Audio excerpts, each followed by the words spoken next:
ನಮಸ್ತೆ ಎಲ್ರಿಗೂ. Welcome back to advocate ಡಿಯೋ. ಇವತ್ತು ನಿಮಗೆ ಪ್ರಾಮಿಸರಿ ನೋಟ್ ಆ್ಯಂಡ್ ಅದ್ರ ವ್ಯಾಲಿಡಿಟಿ ಬಗ್ಗೆ ಹೇಳ್ಕೊಡ್ತೀನಿ. ಪ್ರಾಮಿಸರಿ ನೋಟ್ ಎಲ್ಲರೂ ಅನ್ಕೋತಾರೆ ಬರೀ 3 ವರ್ಷ ಮಾತ್ರ ವ್ಯಾಲಿಡ್ ಆಗಿರುತ್ತೆ. ನಿಜನಾ ಇಲ್ವೋ ಅಂತ ನಾವಿವತ್ತು ತಿಳ್ಕೊಳ್ಳೋಣ ಬನ್ನಿ. ಇಮ್ಯಾಜಿನ್ ಮಾಡ್ಕೊಳ್ಳಿ, ನೀವು ಯಾರಿಗೋ ಒಬ್ರಿಗೆ ದುಡ್ಡು ಕೊಟ್ಟು ಪ್ರಾಮಿಸರಿ ನೋಟ್ನ ತೊಗೊಂಡಿರ್ತೀರ. ಸೊ ಆ ಪ್ರಾಮಿಸರಿ ನೋಟ್ನ ಪ್ರೂಫಾಗಿ ಇಟ್ಕೊಂಡಿರ್ತೀರ ಆ್ಯಂಡ್ ನೀವು ಒಂದು 5-6 ವರ್ಷ ಅದನ್ನ ಇಟ್ಕೊಂಡು ವೆಯ್ಟ್ ಮಾಡ್ಬೋದಾ, ಅವರು ದುಡ್ಡು ಕೊಡ್ತಾರೆ ಅಂತ ಅದ್ರ ಮೇಲೆ ಡಿಪೆಂಡ್ ಆಗ್ಬೋದಾ, ಆಗಬಾರ್ದಾ ಅನ್ನೋದನ್ನ ನಾನು ಕಂಪ್ಲೀಟ್ ಡೀಟೇಲಾಗಿ ಹೇಳ್ಕೊಡ್ತೀನಿ. ಹಾಗೆ ಎಲ್ಲರೂ ಹೇಳ್ತಾರೆ 3 ವರ್ಷ ಮಾತ್ರ ವ್ಯಾಲಿಡ್ ಅಂತ. ಸೊ ಆ ವ್ಯಾಲಿಡಿಟಿ ಪೀರಿಯಡ್ ಯಾವಾಗಿಂದ ಸ್ಟಾರ್ಟ್ ಆಗುತ್ತೆ ಅಂತಲೂ ಹೇಳ್ಕೊಡ್ತೀನಿ ಬನ್ನಿ. ಸೊ 3 ಇಯರ್ಸ್ ಅಂದರೆ ಏನು?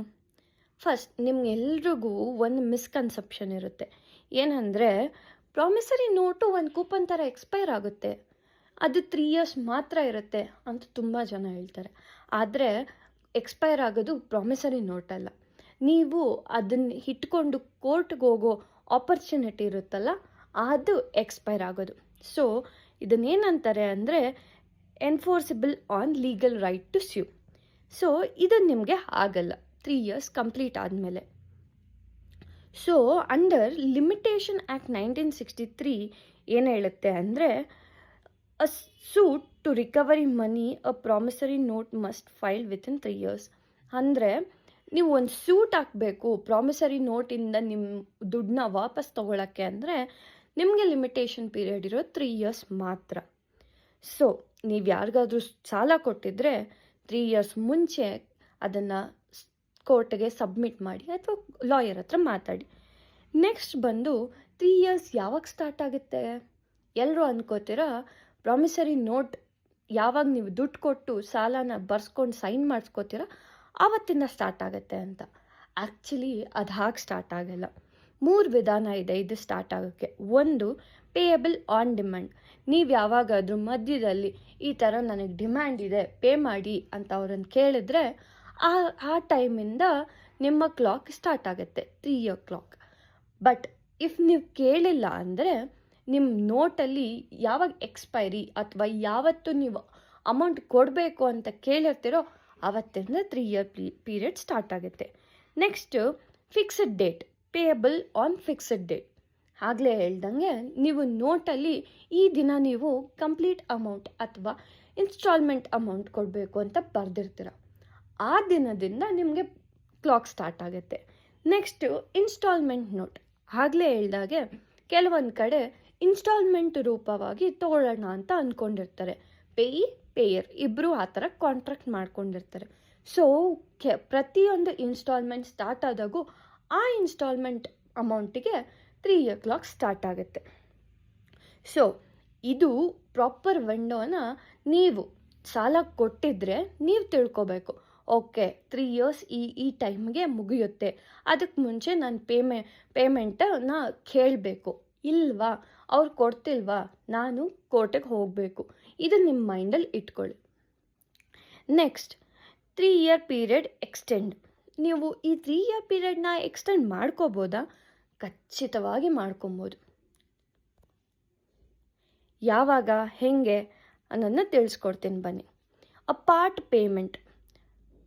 ಈ ಪಾರ್ಟ್ ಪೇಮೆಂಟು ಬಾರೋವರ್ ಮಾಡಿದಾಗ ಆವಾಗ ನೀವು ಸೈನ್ ಮಾಡಿಕೊಂಡು ಅಕ್ನಾಲೇಜ್ ಮಾಡ್ಕೋಬೇಕು, ನಾನು ಈ ಅರ್ಧ ಪೇಮೆಂಟ್ನ ಕೊಟ್ಟಿದ್ದೀನಿ, ಮಿಕ್ಕಿದ ಅರ್ಧ ಪೇಮೆಂಟ್ ಕೊಡೋಕ್ಕೆ ಇಷ್ಟು ದಿನ ಬೇಕು ಅಂತ ಹಾಕೋತಿರಲ್ಲ, ಆವತ್ತಿಂದ ಕ್ಲಾಕ್ನ ನೀವು ಸ್ಟಾರ್ಟ್ ಮಾಡ್ಕೋಬೋದು. Return acknowledgement and sign. So ಒಂದು ರಿಟರ್ನ್ ಅಕ್ನಾಲೇಜ್ಮೆಂಟ್ನ ನೀವು ಮಾಡ್ಕೋಬೋದು. ಪೇಯಿ ಮಧ್ಯೆ ಒಂದು ಅಗ್ರಿಮೆಂಟ್ ಥರ ಬರ್ಕೊಂಡು ಈ ಥರ 3 ವರ್ಷಕ್ಕೆ ಈ ಪ್ರಾಮಿಸರಿ ನೋಟ್ ರದ್ದಾಗುತ್ತೆ, ಅದಕ್ಕೆ ಮುಂಚೆನೇ ನಾನು ಹೇಳ್ತಾ ಇದ್ದೀನಿ ಇವಾಗ ಕ್ಲಾಕ್ ಸ್ಟಾರ್ಟ್ ಆಗಲ್ಲ, ನನಗೆ ಇನ್ನೊಂದು ಸ್ವಲ್ಪ ಟೈಮ್ ಬೇಕು ಅಂತ. ಕೆಲವೊಂದು ಸಲ ರೇರೆಸ್ಟ್ ಕೇಸ್ ಯಾವಾಗ ಅಂದರೆ ಕಂಡೋನೇಷನ್ ಆಫ್ ಡಿಲೇ. ಕೋರ್ಟು ಪ್ರತಿಯೊಂದು ಕೇಸ್ಗೂ ಲಿಮಿಟೇಷನ್ ಪೀರಿಯಡ್ ದಾಟಿದ ಮೇಲೆ ಕಂಡೋನೇಷನ್ ಆಫ್ ಡಿಲೇ ಅನ್ನೋ ಒಂದು ಆಪರ್ಚುನಿಟಿ ಕೊಡುತ್ತೆ. ಸೊ ಈ ಕಂಡೋನೇಷನ್ ಆಫ್ ಡಿಲೇನ ಎಲ್ರಿಗೂ ಕೊಡ್ತಾರಾ? ಇಲ್ಲ. ರೇರೆಸ್ಟ್ ಕೇಸ್ ಆ್ಯಂಡ್ ನಿಮ್ಮ ಹತ್ರ ನೀವು ಸಬ್ಮಿಟ್ ಮಾಡೋ ರೀಸನ್ ತುಂಬ ಇಂಪಾರ್ಟೆಂಟ್ ಆಗುತ್ತೆ. ಸೊ ಇದ್ರ ಮೇಲೆ ನೀವು ಡಿಪೆಂಡ್ ಆಗ್ಬೋದಾ ಅಂತ ನೀವು ಕೇಳಿದ್ರೆ ನಿಜವಾಗ್ಲೂ ಇದ್ರ ಮೇಲೆ ಡಿಪೆಂಡ್ ಆಗಬೇಡಿ.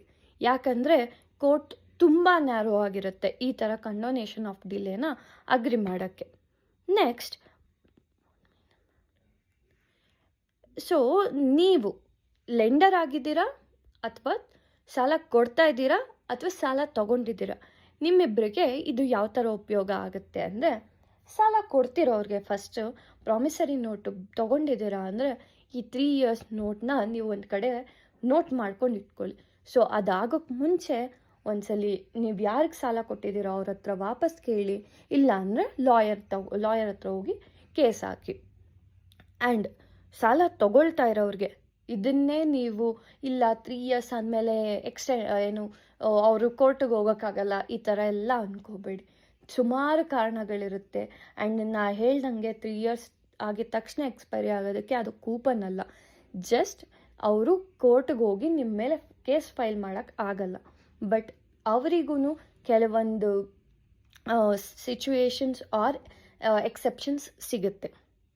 ಸೊ ಬಾಟಮ್ ಲೈನ್ ಏನು ಅಂದರೆ, ನೀವು ಪ್ರಾಮಿಸರಿ ನೋಟ್ನ ಪ್ರೂಫ್ ಆಗಿಟ್ಕೊಂಡಾಗ 3 ಇಯರ್ ತುಂಬ ತುಂಬ ಜಾಸ್ತಿ ದಿನ ಅನಿಸುತ್ತೆ. ಬಟ್ ಆ್ಯಕ್ಚುಲಿ 3 ಇಯರ್ಸ್ ಕಳೆದೋಗೋದು ಗೊತ್ತಾಗಲ್ಲ. So always make A note. ಯಾವಾಗಲೂ ಒಂದು ಕಡೆ ಬರೆದಿಟ್ಕೊಳ್ಳಿ ಅಥವಾ ಎಲ್ಲಾದರೂ ನಿಮ್ಮ ಫೋನಲ್ಲಿ ಸೇವ್ ಮಾಡಿಟ್ಕೊಳ್ಳಿ. ಸೊ ನೀವು ಆ ಟೈಮ್ ಪೀರಿಯಡ್ನ ಮರಿದೇ ಇರೋಕ್ಕೆ. ಇದೇ ಥರ ಹೆಚ್ಚಿನ ಮಾಹಿತಿಗಾಗಿ ಈ ಅಡ್ವೊಕೇಟ್ ಡಿಒ ಯೂಟ್ಯೂಬ್ ಚಾನಲ್ನ ಸಬ್ಸ್ಕ್ರೈಬ್ ಮಾಡ್ಕೊಳ್ಳಿ. ಆ್ಯಂಡ್ ಸೇಮ್ ಇದೇ ಥರ ಇನ್ಫಾರ್ಮೇಷನ್ ಇಂಗ್ಲೀಷಲ್ಲಿ ಬೇಕಿದ್ದರೆ ಅಡ್ವೊಕೇಟ್ ಡಿಒ ಇನ್ಸ್ಟಾಗ್ರಾಮ್ ಪೇಜ್ನ ಫಾಲೋ ಮಾಡಿ. Thank you.